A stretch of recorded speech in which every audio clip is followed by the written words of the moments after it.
इतने सारे एस्पिरेंट जुड़े हुए हैं, उन सबों को मेरा नमस्कार। अब हम क्लास को जो है प्रारंभ करते हैं। आज का मुख्य टॉपिक है यूरिक एसिड। तो यूरिक एसिड पर थोड़ा सा हम लोग जान लेते हैं कि हमारे शरीर में जो है यूरिक एसिड का बढ़ना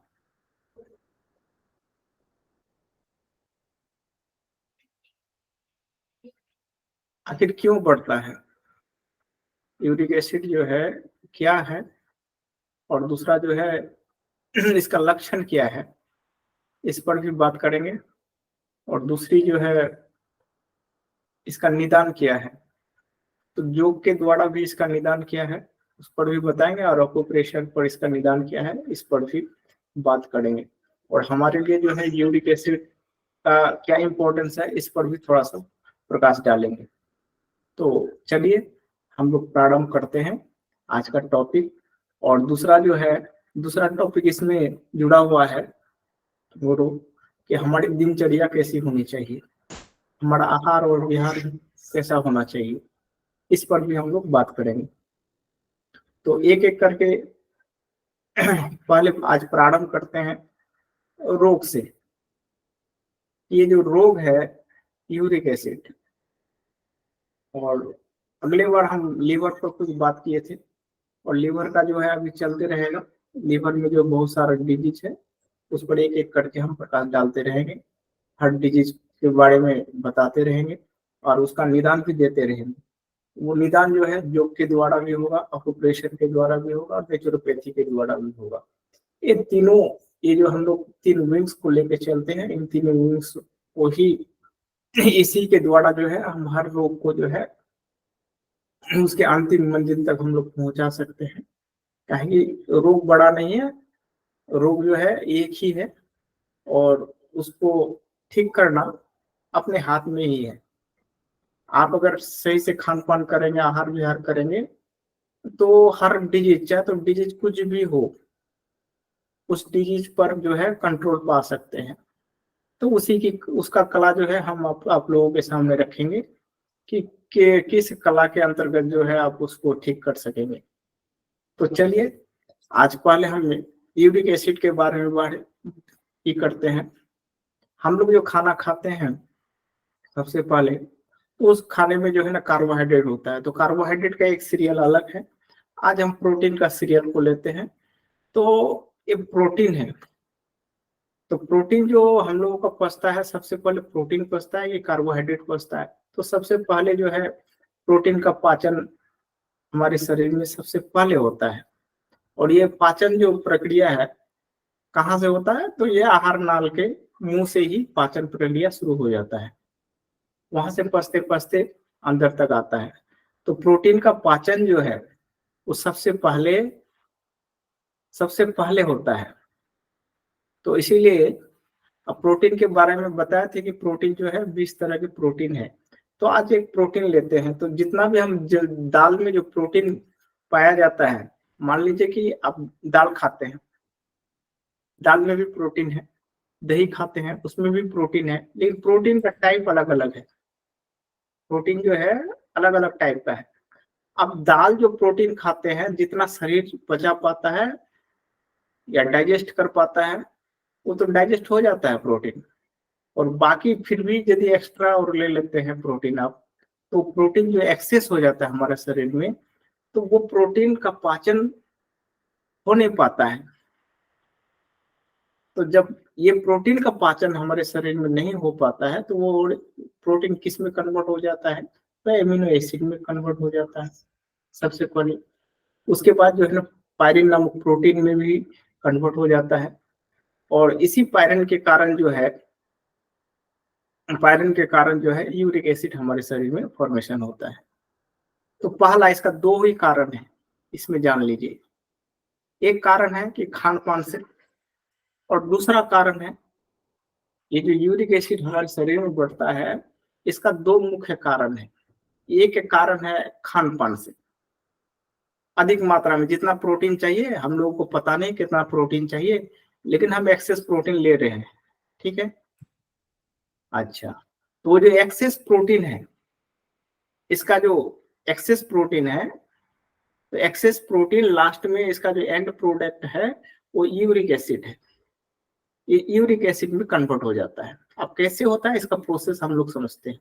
और दूसरा जो है हमारा जो शरीर का सेल है, सेल जिसको हिंदी में हम लोग कोष कहते हैं, बांग्ला में तो हम जानते नहीं है, लेकिन इंग्लिश में जो है ना उसको सेल कहते हैं, ठीक है। तो ये जो सेल है तो सेल जो है आपस में टूटता है, और सेल के न्यूक्लियस में जो है डीएनए और आरएनए होता है। तो डीएनए और आरएनए जब टूटता है तो उसमें जो है दो तरह के प्रोटीन निकलता है, ठीक है। तो ये जो प्रोटीन है, दो तरह के प्रोटीन, एक ग्वानिन है पहला।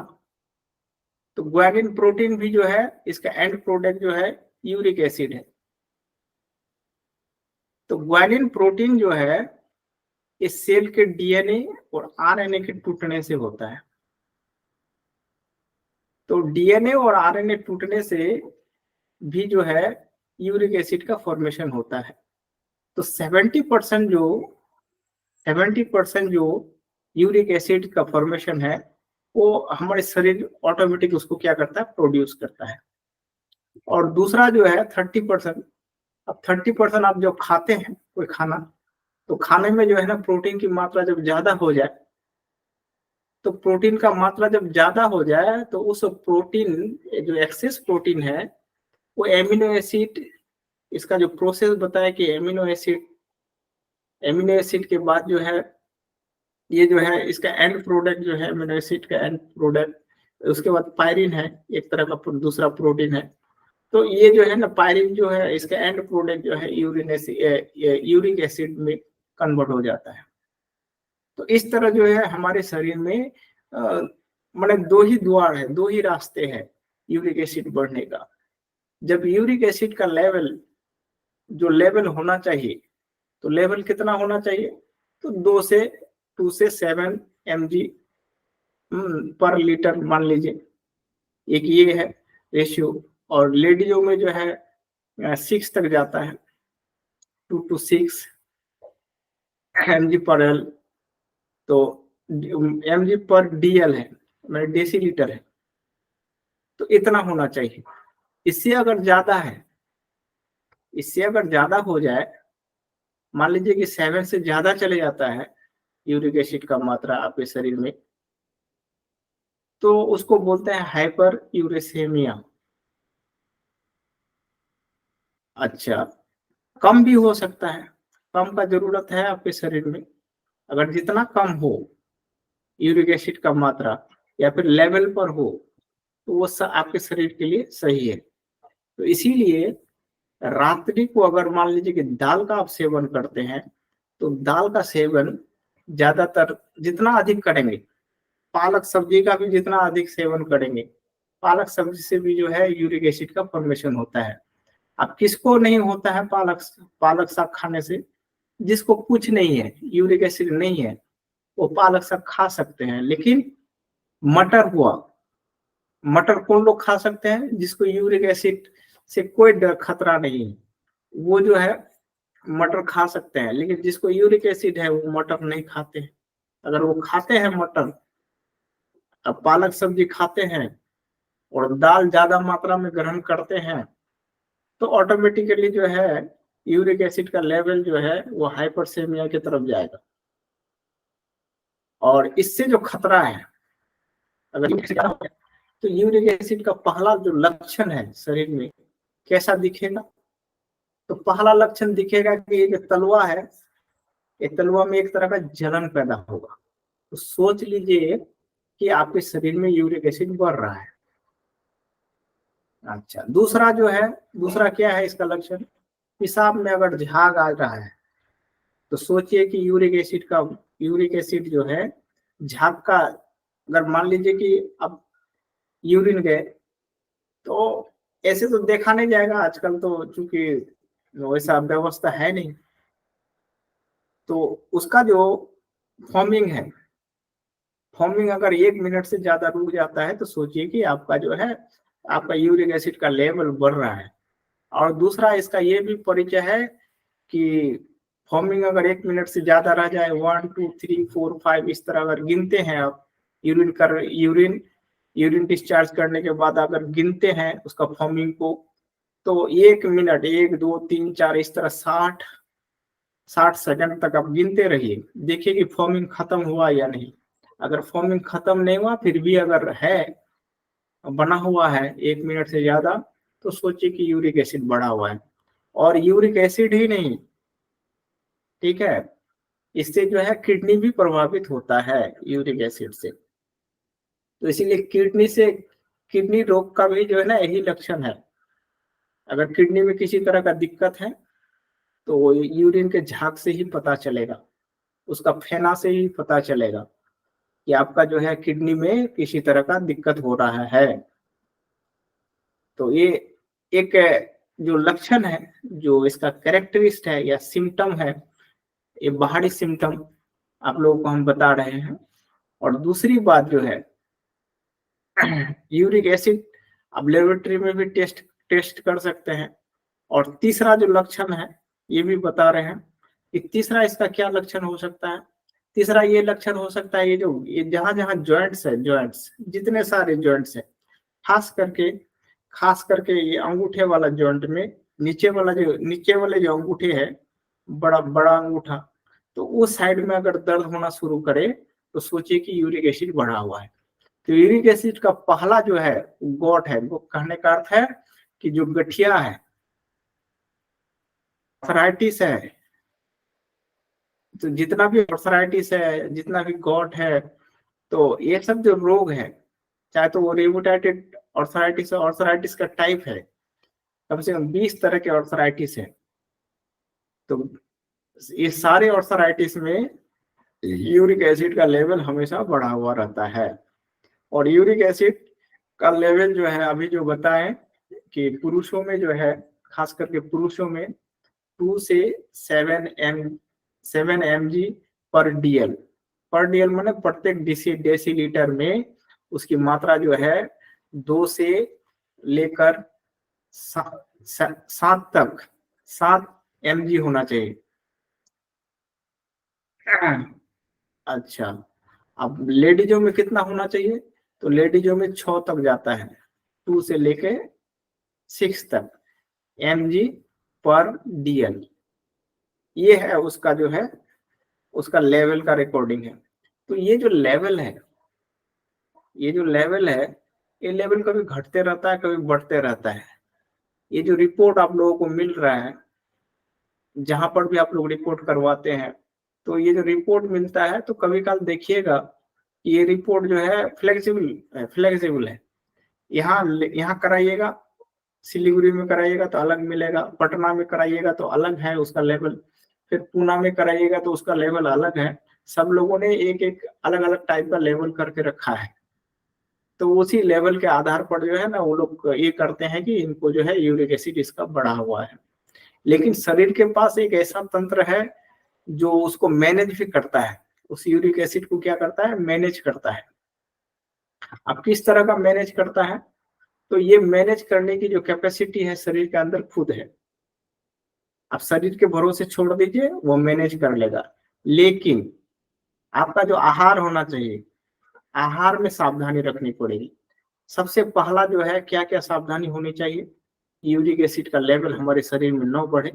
जीवन में प्रत्येक व्यक्ति को यूरिक एसिड से सामना करना ही पड़ता है, चाहे वो कोई भी व्यक्ति हो जाए। अच्छा, अगर खान पान सही है आपका, तो यूरिक एसिड कभी नहीं बढ़ेगा शरीर में। तो उसमें पहला है, अगर मीट खाते हैं आप, तो मीट को तो पहले बार छोड़ दीजिए, उससे यूरिक एसिड का मात्रा ज्यादा बढ़ता है। क्यों बढ़ता है, इसीलिए कि वो सब में प्रोटीन ज्यादा होता है, मछली में प्रोटीन ज्यादा होता है, ठीक है। तो वो सबको छोड़ देना चाहिए, वो सबको बंद कर देना चाहिए जिसको यूरिक एसिड है। अगर ज्यादा मात्रा में मीट खाते हैं, ज्यादा मात्रा में अगर मान लीजिए कि मछली खाते हैं, तो उसमें प्रोटीन एक्सेस हो जाता है हमारे शरीर में। और जब प्रोटीन एक्सेस होता है तो उसका एंड प्रोडक्ट जो है यूरिक एसिड में कन्वर्ट हो जाता है। तो इसीलिए उसका एक लिमिट होना चाहिए, आप कितना खाएं, कितना न खाएं। अगर मछली खाते हैं तो छोटी मछली अब मत खाइए, ठीक है। अच्छा, मछली खाते हैं तो 1 पीस से ज्यादा मत खाइए, और वो प्रत्येक दिन नहीं होना चाहिए। अब प्रत्येक दिन जो है मछली खाते हैं, तो जब प्रत्येक दिन आप मछली खाएंगे तो यूरिक एसिड का मात्रा अवश्य ही आपके शरीर में बढ़ेगा। क्यों? इसीलिए उस प्रोटीन को पचाने के लिए आप जो है इसी तरह का जो है शारीरिक परिश्रम करते नहीं है। जो लोग शारीरिक परिश्रम करते हैं उसका यूरिक एसिड लेवल कभी नहीं बढ़ता है, और जो लोग शारीरिक परिश्रम नहीं करते हैं, ठीक है, खाली मेंटल परिश्रम करते हैं और इस तरह का भोजन लेते हैं, तो उसका यूरिक एसिड स्वभावतः बढ़ेगा ही बढ़ेगा। अच्छा, दूसरा क्या होना चाहिए? दूसरा, इस यूरिक एसिड से बचने के लिए आपको प्रत्येक दिन जो है एक्सरसाइज करना जरूरी है। अब क्या क्या उसमें से एक्सरसाइज करेंगे कि यूरिक एसिड न बढ़े? तो आप जो है तारासन का अभ्यास कर सकते हैं, 1 नंबर। या अगर तारासन का अभ्यास करते हैं तो इससे जो है यूरिक एसिड का लेवल जो है आपका कंट्रोल में आएगा। अच्छा, दूसरा जो है, दूसरा अगर मान लीजिए कि आप नौकासन का अभ्यास करते हैं, तो नौकासन का अभ्यास से जो है आपका यूरिक एसिड अगर बढ़ा हुआ भी है तो वो लेवल पर आ जाएगा, ठीक है। अच्छा, तीसरा जो है, 3 आसन के बारे में हम बताते हैं कि 3 आसन जो है, इन 3 आसन के द्वारा जो एक तारासन हो गया, और एक दूसरा जो है नौकासन हो गया, और एक जो है आप उसको बोलते हैं त्रिकोणासन। खड़े हो जाइए, खड़े हो गए, उठाइए, इस वैसे उठाइए, ठीक है। ये त्रिकोणासन है। तो त्रिकोणासन अभ्यास से भी जो है आपका यूरिक एसिड का लेवल नीचे जाता है। ये 3 आसन का अभ्यास आप कर सकते हैं अपने यूरिक एसिड के लेवल को घटाने के लिए। अच्छा, दूसरी बात है, आप अगर एक्सेस मात्रा में यूरिक एसिड, माइक कम कर दीजिए, जिनका भी माइक खुला हुआ है ना वो बंद कर दीजिए। इधर आ रहा है पूरा आवाज, साउंड आ रहा है पूरा। तो यूरिक एसिड जो है, अगर एक्सेस आप प्रोटीन लेते हैं, अगर एक्सेस प्रोटीन का कंज्यूम करते हैं, तो उससे भी जो है ना यूरिक एसिड बढ़ता है। तो अब क्या करना है कि रात्रि के समय में दाल ग्रहण नहीं करनी है आपको। अगर दाल ग्रहण करते हैं तो दाल में जो प्रोटीन है वो कंज्यूम नहीं कर पाता है शरीर, रात्रि को कंज्यूम नहीं कर पाता है, क्योंकि रात्रि के समय जो है सूर्य का अभाव रहता है, और सूर्य में जो है प्रोटीन अधिक मात्रा में डाइल्यूट होता है। वो डायरेक्ट जो है वो पायरिन में कन्वर्ट ना होके एमिनो एसिड में कन्वर्ट हो जाता है, जो एमिनो एसिड हमारे शरीर के लिए भी जरूरी एक पार्ट है। अब साउंड थोड़ा सा जो है ना माइक को कम कर लीजिएगा जो लोग बात करेंगे, ताकि इधर आ रहा है साउंड पूरा। ये ये जो पूरा पूरी जो है यूरिक एसिड के लिए हमने बताया कि यूरिक एसिड को आप कैसे कंट्रोल करें, और यूरिक एसिड का क्या कारण है, उसका क्या लक्षण है। तो इन सारे लक्षणों को, इन सारे अवस्थाओं को जानकर जो है आप यूरिक एसिड पर कंट्रोल लाइए। और दूसरी बात है, आज जो है यूरिक एसिड का अकुप्रेशर पॉइंट हम बता रहे हैं। अकुप्रेशर पॉइंट को सीखिए कि अकुप्रेशर पॉइंट के द्वारा यूरिक एसिड को आप कैसे घटाएंगे। तो सबसे पहला जो है, ये हथेली को देखिए, वीडियो का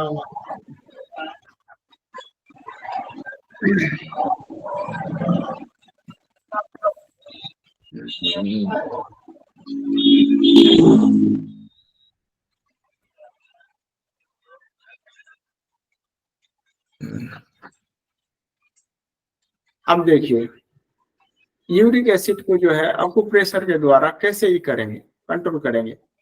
तो ये हाथ में जो है, हाथ में कुछ पॉइंट्स हैं, इन पॉइंट्स के बारे में हम बताते हैं कि आप इसको दबाते रहिए, ठीक है, आपका यूरिक एसिड कभी नहीं बढ़ेगा। अगर आपको यूरिक एसिड नहीं है तो यूरिक एसिड कभी नहीं आएगा। अगर आपको है तो सबसे पहला जो है भोजन पर कंट्रोल करना जरूरी है। आप जैसा करेंगे, ताकि भोजन का प्रभाव जो है डायरेक्ट माइंड पर पड़ता है और माइंड से ही कंट्रोल होता है। जैसा खाएंगे आप अन्न, वैसा बनेगा आपका मन। अन्न जैसा ग्रहण करेंगे धीरे धीरे माइंड जो आपका वैसा बन जाएगा। तो इसमें देखिए कि यहाँ पर हम बता रहे हैं, तो पहला ये जो पॉइंट है यहाँ पर, एक देखे होंगे यहाँ पर एक लकीर है, एक लकीर है, अंगूठा से डायरेक्ट इधर आया है छोटे उंगली की तरफ। तो ये रेखा है, ये जो लाइन है, इस लाइन के नीचे जो है दायां हाथ में, ये होगा दायां हाथ में पॉइंट है, लेकिन बता रहे हैं हम बाएं हाथ। तो इस रेखा के नीचे एक पॉइंट्स है, ठीक है। इस पॉइंट्स को दबाने से आपका जो यूरिक एसिड है उसका लेवल जो है वो घटेगा। इस पॉइंट को दबाने से प्रेस करने पर 2 मिनट प्रेस करने पर यूरिक एसिड का लेवल जो है वो आपके शरीर में घटेगा।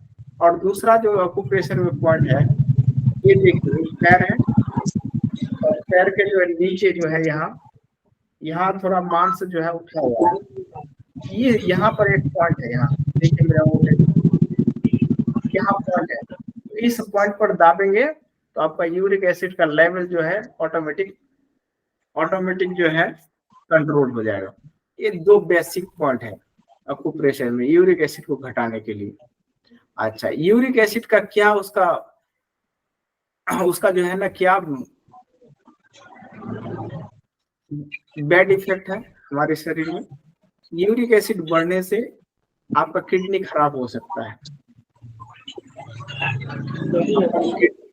उस पर असर आ सकता है। तो इसीलिए यूरिक एसिड को कभी भी बढ़ने मत दीजिए शरीर में, ताकि दीपक जी आप थोड़ा सा म्यूट रहिए ना, दीपक जी, दीपक कुमार जी। हाँ हाँ म्यूट कीजिए ना, आपके वहां से आवाज आ रहा है। अच्छा अच्छा ओके, उसको म्यूट करना है ना, साउंड को म्यूट कर लीजिए खाली।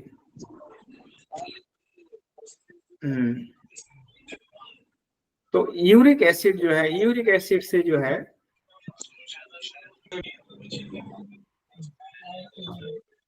यूरिक एसिड से आपका सबसे पहला जो है किडनी गड़बड़ हो सकता है। पहला है जितना एक्सेस यूरिक एसिड है। गुरुजी थोड़ा सा आपको डिस्टर्ब किया। दीपक जी वहां पे एक माइक हाँ, का रुकिए। ये चिन्ह है, उस पे दाबिए, देखिए यहाँ पे क्रॉस आएगा, माइक का एक चिन्ह है,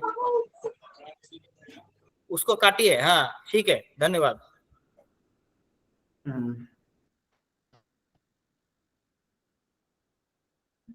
तो यूरिक एसिड जो है, तो यूरिक एसिड के द्वारा आपका किडनी खराब हो सकता है। तो किडनी का हिफाजत के लिए, किडनी को सेफ रखने के लिए आप यूरिक एसिड का लेवल को शरीर में हर हमेशा मेंटेन रखिए। हमने कुछ लक्षण बताया आपको कि पहला लक्षण क्या हो सकता है। तो पहला लक्षण, जितने सारे जॉइंट्स है उन जॉइंट्स में जो है ना दर्द, ठीक है। अगर किसी जॉइंट में दर्द है तो सबसे पहला जो इफेक्ट करता है ना, तो सबसे पहला इफेक्ट करता है नीचे नीचे अंगूठे के साइड में। अच्छा, दूसरा ये कलाई जो है, कलाई ये जॉइंट्स है, ये जॉइंट्स है, इस जॉइंट्स पर भी इफेक्ट करता है। तो इसका मतलब सोचिए कि यूरिक एसिड बढ़ा हुआ है आपके शरीर में। अंगूठे के किसी जॉइंट्स में, गर्दन के किसी पार्ट से, ये जो जॉइंट्स है गर्दन का, इस पार्ट में भी आ सकता है। काहे कि चाहे तो वो गॉट हो, चाहे तो ऑर्थराइटिस हो। तो ऑर्थराइटिस का टाइप है, और रिमेटाइटिव ऑर्थराइटिस जो है ना सबसे खतरनाक ऑर्थराइटिस है, वो ऑर्थराइटिस ठीक नहीं होता है, ठीक है। अच्छा, इस सर्वाइकल जो है ना, सर्वाइकल, तो सर्वाइकल में भी एक तरह का ऑर्थराइटिस होता है, वो भी बहुत खतरनाक ऑर्थराइटिस है।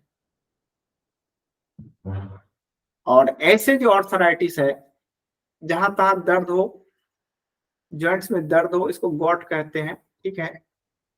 और नीचे अगर पैर में या अंगूठे में इधर दर्द आ जाए तो सोचिए कि ऑर्थराइटिस ही है, ठीक है। तो ये सब लक्षण है। अब पैर जले, पैर में जले, पैर में किसी तरह का जलन हो, जलन, बर्निंग सेंसेशन हो तलुए में, तो सोचिए कि उस पे, उससे भी जो है ना यूरिक एसिड बढ़ा हुआ है आपका, तो उसको तुरंत मेंटेन कीजिए। और सबसे जो अच्छा आप लोगों को बताएं अभी, ये बताएं कि पेशाब में अगर झाग आ रहा है, ठीक है, तो सोच लीजिए कि वही है आपका जो है यूरिक एसिड बढ़ रहा है आपका लेवल। तो इसीलिए उसको किसी दवा दवा मत लीजिए। अगर कोई मेडिसिन आप लेते हैं, एक बार अगर चला गया अंदर, तो सोचिए वो अपना घर बना लेगा अंदर मेडिसिन, इसीलिए बार बार उसका सेवन करना पड़ेगा, तब लेवल जो है रुकेगा नहीं। और शरीर के पास एक ऐसा यंत्र है, ऐसा कंट्रोलिंग पावर है जो हर चीज को कंट्रोल करता है, लेकिन आप फिर भी नहीं मानते हैं, ठीक है ना। अब प्रोटीन एक्सेस मात्रा में ले रहे हैं, एक्सेस मात्रा में, आपको पता ही नहीं चल रहा है, रेगुलर में एक्सेस मात्रा में आप ले रहे हैं प्रोटीन, तो किडनी के द्वारा कितना निकलेगा, वो जो एक्सक्रिएट कैसे होगा, ये बाहर कैसे निकलेगा, बार बार निकालेगा वो, उसका भी एक जो है लिमिट होता है। और उस लिमिट को आप क्रॉस कर जाते हैं, तो जब क्रॉस कर जाते हैं, जो एक्सेस प्रोटीन का एंड प्रोडक्ट है, प्यूरिन का जो एंड प्रोडक्ट है, वो यूरिक एसिड के रूप में कन्वर्ट होके शरीर के विभिन्न पार्टों में क्या हो जाता है, वो फैल जाता है। जब शरीर के विभिन्न पार्टों में फैलता है वो जहर, वो टॉक्सिन, यूरिक एसिड वाला टॉक्सिन, तो शरीर में जो है पेन शुरू हो जाता है, शरीर के एक एक जॉइंट्स में पेन शुरू हो जाता है। तो उससे बचने के लिए हमने कुछ योगा भी बताया, अच्छा, कि उस योगा का आप अभ्यास कीजिए। और दूसरा मैंने बताया कि अकुप्रेशर का पॉइंट्स को भी बताया कि अकुप्रेशर का पॉइंट्स को दाबिए, रेगुलर दाबिए, रेगुलर दाबिए। और एक बात जरूर हम बोलना चाहेंगे कि आप जो है प्रोटीन का सेवन बहुत कम मात्रा में कीजिए। एक ही प्रोटीन है जिसको अब एक्सेस लेने पर भी कोई दिक्कत नहीं है, वो प्रोटीन क्या है, तो वो प्रोटीन आप दही वाला प्रोटीन, दही का छाछ खूब पीजिए अभी। और ये समय में बेल खूब खाइए, अमृत फल है बेल, बेल हो गया, आंवला हो गया, ये सब अमृत फल है। इसको आप जितना खाएंगे, सारे यूरिक एसिड हो, ठीक है, या प्रोटीन का लेवल हो आपके शरीर में, उसको खुद मेंटेन कर लेता है, किसी मेडिसिन की आवश्यकता नहीं है आपको, ठीक है। तो यूरिक एसिड हमारे शरीर में भी जरूरी है, उसको एंडोजेनस क्या बोलते हैं, एंटीऑक्सीडेंट कहते हैं। तो जो यूरिन शरीर खुद कंज्यूम करता है जितना जरूरी है, वो हो गया एंडोजेनस एंटीऑक्सीडेंट। उतना जो है यूरिक एसिड जरूरी है शरीर में, शरीर को चाहिए और वो सारे प्रोसेस कराने के लिए। और जितने सारे डीएनए है, यूएनए है, तो एक होता है, हमने दो तरह के प्रोटीन बताए अभी, एक बताए कि ग्वानिन और दूसरा बताए एडिनिन। डीएनए और आरएनए टूटने से ये दो तरह के प्रोटीन, ग्वानिन हो गया और एडिनिन हो गया, ये तो सेल्फ तोड़ता है शरीर। तो जितना कम से कम बने उतना बेहतर है। और इससे जो है और खतरा क्या हो सकता है, और तीसरा खतरा ये हो सकता है कि आपका ब्रेन हेमरेज हो सकता है। अगर यूरिक एसिड का मात्रा ज्यादा हो जाए, बहुत एक्सेस हो जाए, तो अब ब्रेन हेमरेज कर सकता है आपका, ठीक है।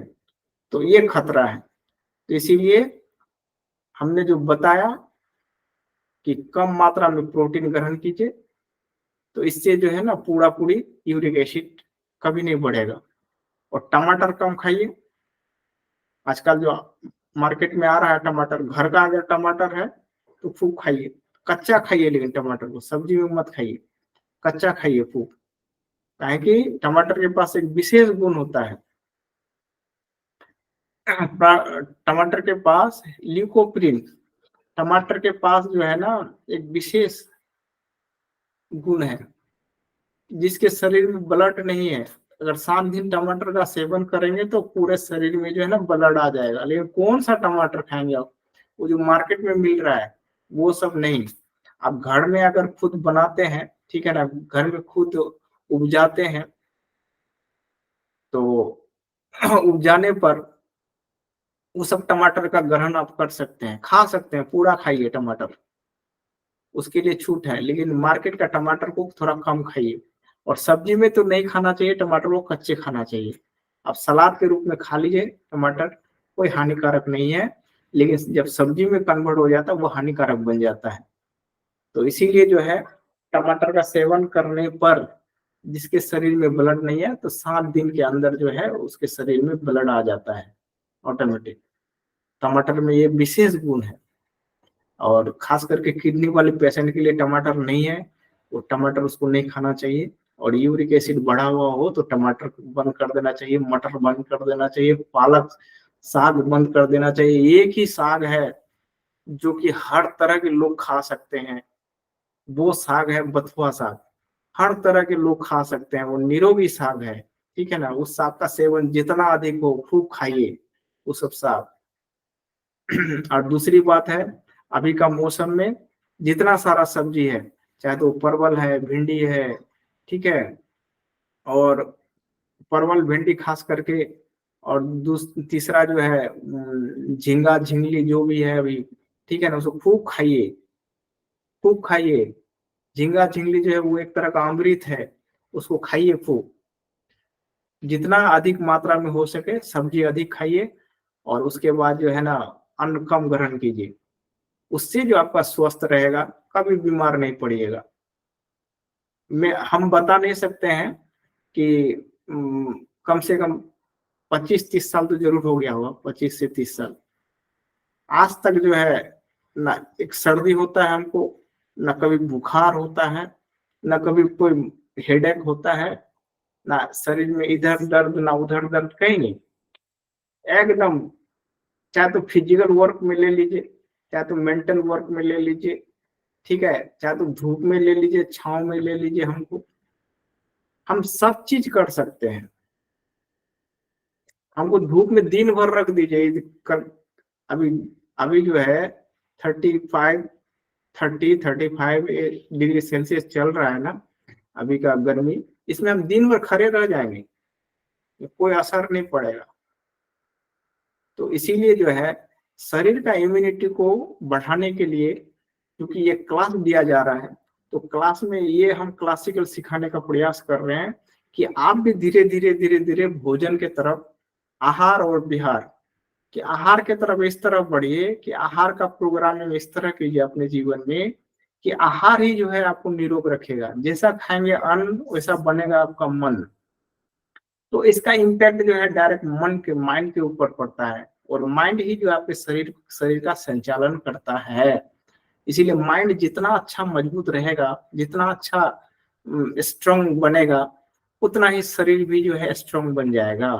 और शरीर की जो इम्यूनिटी है पूरा पूरी, वो माइंड के ऊपर निर्भर करता है, अन्न के ऊपर मन, और मन के ऊपर आपका शरीर निर्भर करता है। तो इसीलिए पूरा पूरी जो हमारे शरीर के अंदर जो ग्लैंडुलर फंक्शन है, और प्रॉपर वे में क्या करेगा, वो कार्य करेगा, फंक्शन करेगा। तो इसीलिए प्रॉपर वे में जैसे जैसे फंक्शन करना शुरू कर दे, ठीक है, तो सोचिए कि बस काम हो गया।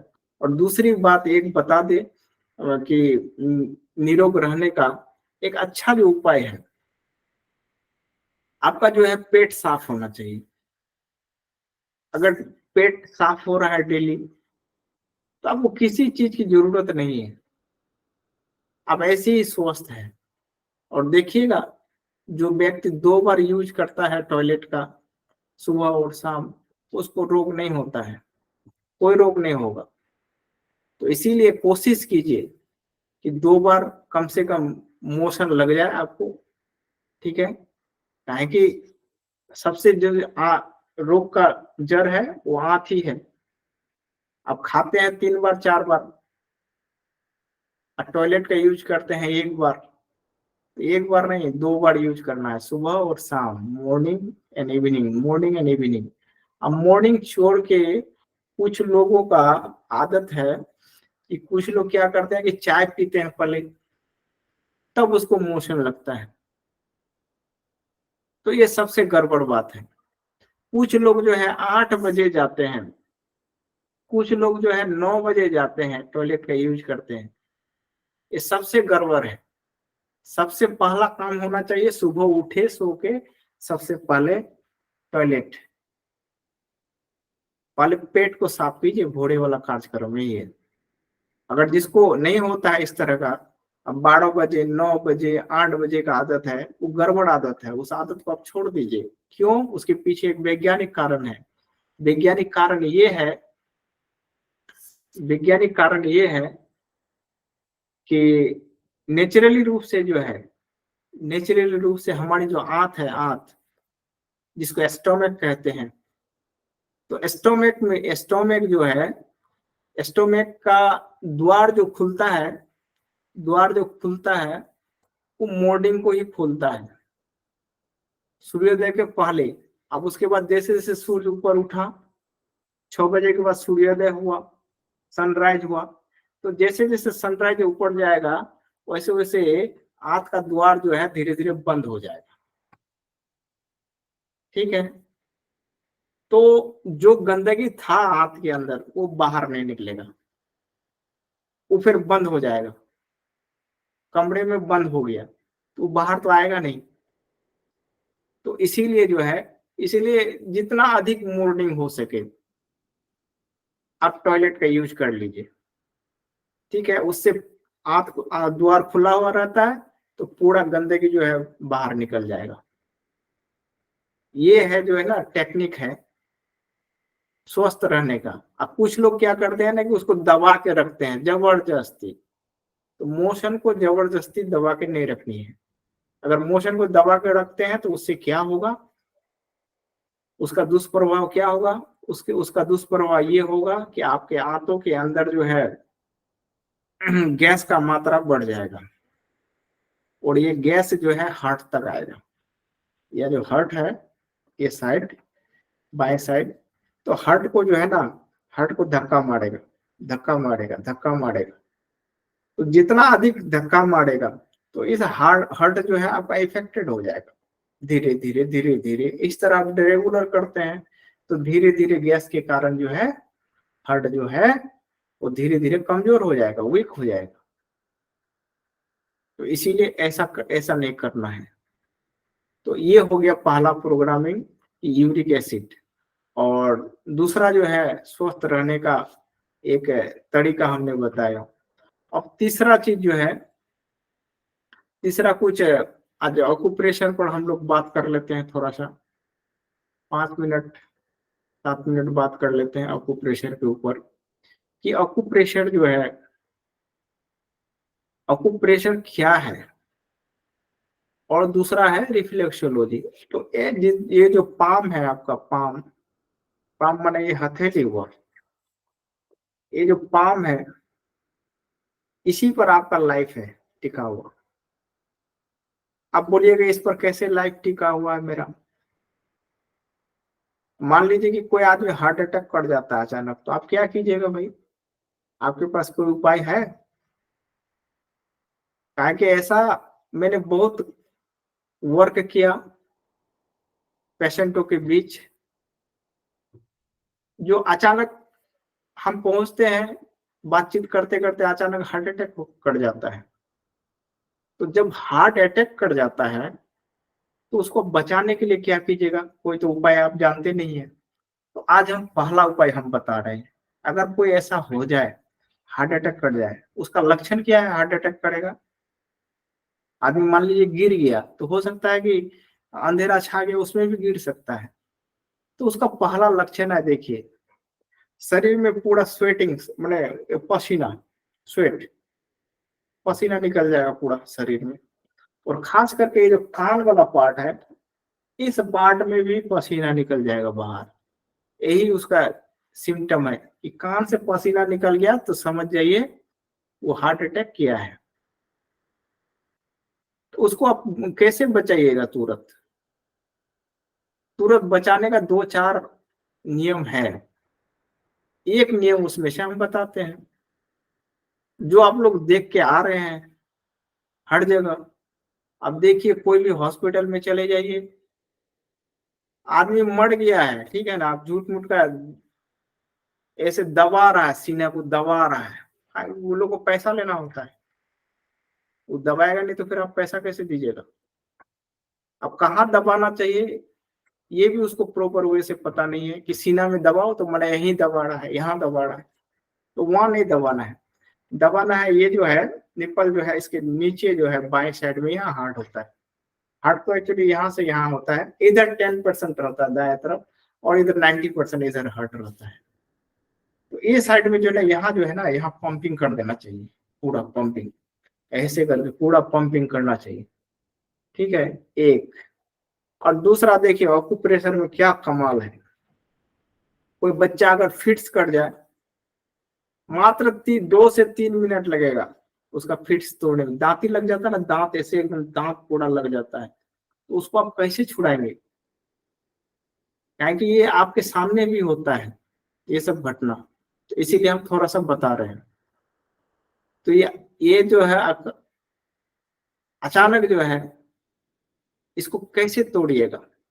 तो पहला नंबर जो पॉइंट्स है, ये नाक जो है, नाक का यहाँ नीचे देख रहे होंगे, ये नाक, ये 2 नासिका है इधर दोनों साइड, और इसके ठीक एकदम यहाँ से आइए, ऊपर से ऐसे नीचे चले जाइए, नाक के नीचे यहाँ होंठ और दोनों नासिका के बीच का जो पॉइंट है, इसको दाब दीजिए, ठीक है। 1 मिनट प्रेस करने के बाद दांत खोल देगा वो वाला। और दूसरा नंबर है ये छोटी उंगली है ना, इसको यहाँ दाबिए, यहाँ ऐसे दाबिए या दाब के ऐसे पकड़िए, ठीक है, उससे भी खुल जाएगा। वो जो दांती लगता है ना, जिसको दांती बोलते हैं, तो वो खुल जाएगा, उसका मुंह जो है ना खुल जाएगा। ये 2 पॉइंट। अच्छा, किसी का हार्ट अटैक करे तो क्या करना चाहिए? हार्ट अटैक करे तो कुछ नहीं, ये 2 पॉइंट उसका भी बता देते हैं, बहुत वाइटल पॉइंट है।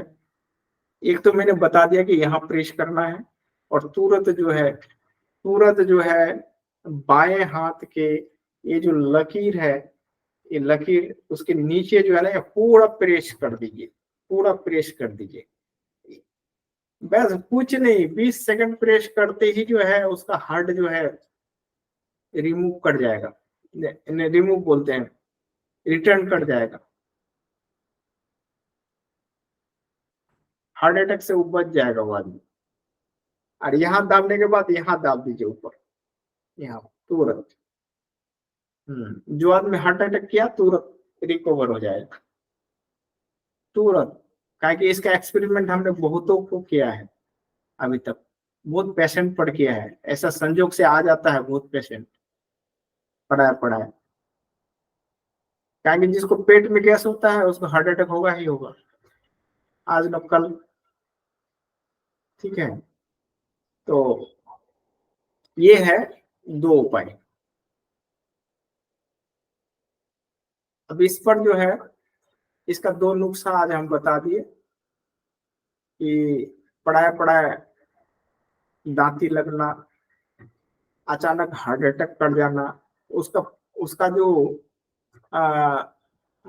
माने प्राइमरी एड है, प्राइमरी एड माने हो गया आपका प्राथमिक जो उपचार है, वो तुरंत कैसे देंगे आप? तो इसी तरह आपको प्रेशर के द्वारा ही देंगे। हम कहीं रहते थे और तुरंत एक कोचिंग चलता था, स्कूल चलता था, वहां कोई बच्चा फिट्स हो जाता था, फिट लग जाता था, तो फिट्स हो जाता था तो तुरंत हमको वो लोग बुलाते थे कि है कि नहीं, देखो तुरंत जाके। और बच्चे को मैंने ऐसे ही दांत पे जो है ना उसको तुरंत ठीक कर देते थे। तो ये है इसका कमाल, आप भी कीजिए इसका प्रयोग, इससे समाज में जो है ना, समाज का भला होगा आपके द्वारा। तो आज तो टाइम अब ओवर हो गया, आप इसी के साथ जो है इस तरह जो है हम नया नया एपिसोड आप लोगों के सामने लाते रहेंगे। ठीक है, आज मैंने यूरिक एसिड के बारे में बताया और उस दिन कुछ लीवर पर प्रकाश डाले थे, तो फिर होगा तो नेक्स्ट में जो हम लीवर पर ही जो है ना, अभी लीवर पर बहुत काम करना है, उसके बाद ऑर्थराइटिस पर बहुत काम करना है, उसके बारे में एक एक चीज को बताना है, उसका निदान भी हम बताते चलेंगे। तो इस तरह का छोटा छोटा एपिसोड जो है आप लोगों के सामने हम लाते रहेंगे।